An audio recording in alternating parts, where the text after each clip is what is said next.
All right. So when thinking of degrowth actions, and bringing us back to the beginning of the webinar when we talked about the Center for the Future of Museums Trend Watch report, there were 6 different actions that they suggested you could take under your particular, in this case, museum organization to help establish or at least experiment and explore with these degrowth concepts. So I'm sharing them here because I think they could be applied and helpful at the organization level, but they may also be helpful to apply at your own personal level. So first is to consider the concept of right sizing. So right sizing means it's not necessarily like we grow and grow and grow and we only ever grow. Instead, perhaps it's that this organization should be of a certain size based on these certain amount of finite resources, and that means we only do these certain amount of things. And that can be applied to the museum, of course, but can be beneficial to yourself and your job, as well as the museum stakeholders. Number 2, engage the museum administration or whatever the governing authority looks like and staff in an exploration of to define success. Again, thinking back to that article where the premise is museums are based on for-profit models and ultimately a capitalist model, and just how incongruous that is with the very nature of nonprofits and is in conflict with what we would originally say a museum's purpose is for. So it's challenging staff and ultimately the executive body in better defining what success looks like. Number 3, identify and adopt metrics for success that can foster more equitable and sustainable outcomes. So of this particular area, we want to make sure that as we're talking about success, that it's in alignment with what our values are, and that the activities that we're doing have metrics that make sense for us as humans performing the work, as well as activities that make sense for our community in the outcomes they produce. For number 4, we want to examine the museum's staff compensation policies to correct the likely underpayment or exploitative labor practices, such as perpetual term or contract labor for roles that should indeed be permanent full-time labor. And in that, again, challenging what it is that is valued and having that stop being the most about the bottom line, so to speak, in terms of finances, and more about how are we treating our humans? Are we valuing them? And to some extent, yes, that means that we value them quite literally and paying them not just living wages, but wages that are commensurate with their skills and experience. Number 5, contribute to a healthy and equitable economy through museum job creation. So we want to make sure that we have a healthy environment for our jobs, that there's salary transparency, that the compensation policies that we talked about in the previous bullet point are in play, and that if we are creating jobs, that we're doing so in a healthy manner to grow the economy in a healthier human-based way.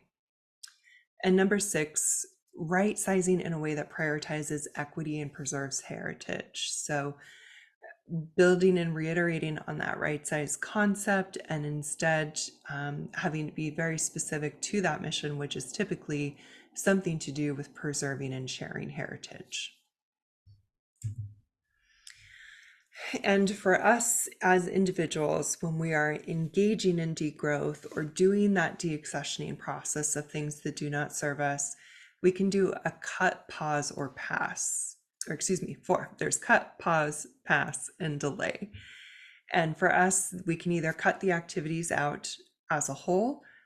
Those activities are either being given to somebody else or they are just not being done anymore. They don't need to be done. We can pause them, which is, okay, we've been doing them, but we're going to pause them for now. It doesn't make sense that we're doing them at this current cadence. Instead, it can be take a different form. So we're just pausing whatever it is currently. There can be a pass where maybe it's a new thing that's come up where it just makes sense for you to do necessarily, but perhaps a different colleague is interested in it or is a colleague that can take it on capacity wise. So instead passing that particular responsibility or activity over, or delay. If there's an activity that is only an activity you can do or only a responsibility that you can do. Perhaps there's a delay in terms of when you do it or when you start that next project, so that it gives you a chance to figure out or finish and pass on other things on your plate before you take something else on. So essentially, as we're thinking about engaging in degrowth, all non-essential or AKA non-high impact activities are the ones that are being deaccessioned or at least downsized. That we want to limit any new or surprise projects on your plate. And if they are appearing, doing the cut, pause, pass, or delay tactics so that you can help right size and balance what it is on your work plate. And then, of course, anything that's not in your job description. If it's not currently in the job description and it needs to be, then your job description should be updated. If it's not currently in your job description and really shouldn't be, then we don't want it in there to begin with, and you shouldn't be doing those types of activities. So having those be sort of your three main frameworks for the degrowth and deaccession process. And some advice, because of course it is easy to say, yes, just deaccession those activities that don't bring you joy. It can be, of course, difficult in terms of everybody's feeling overworked. It can be difficult in terms of if somebody's asked you to do it and you genuinely want to be of help, but also you just have zero capacity to take one more thing on. There can be multiple reasons as to why it may be somewhat challenging to start implementing these sort of degrowth practices, but it is a practice. So practicing will help you get better. It will help you build that sort of muscle. But here's some advice to at least get you going. First, getting comfortable with the discomfort. I think for many of us in this field, it can be very hard for us to say no or let someone down or say no to an extra activity because we genuinely think the extra activity is a good idea, but we just cannot take it on. Realizing and knowing that no is a complete sentence. We can just say no. We don't really need to justify it or give an extra reason, unless, of course, it is with your boss and this is a constructive conversation of no, or maybe we need to trade in terms of balancing the workload. When we are doing degrowth and deaccessioning, pointing to our mission, so whether that is like literally the museum mission or your department mission, or the fact that this is your job and your job mission, being able to point to that in terms of being a realistic rubric of, no, that just doesn't fit my job currently. It doesn't make sense to take on, I'm going to pass.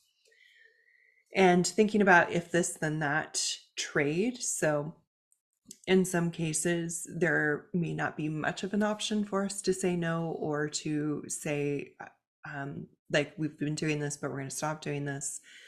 In which case, and when you're having that constructive conversation with whoever the higher up is, suggesting a negotiation in terms of, well, if we take this on, or if we continue to do this, then we can't take that on, or we need to stop doing or pause doing this other thing. So making sure that there's at least some sort of capacity change in order for you to continue doing or taking on whatever the thing is that you're being asked to.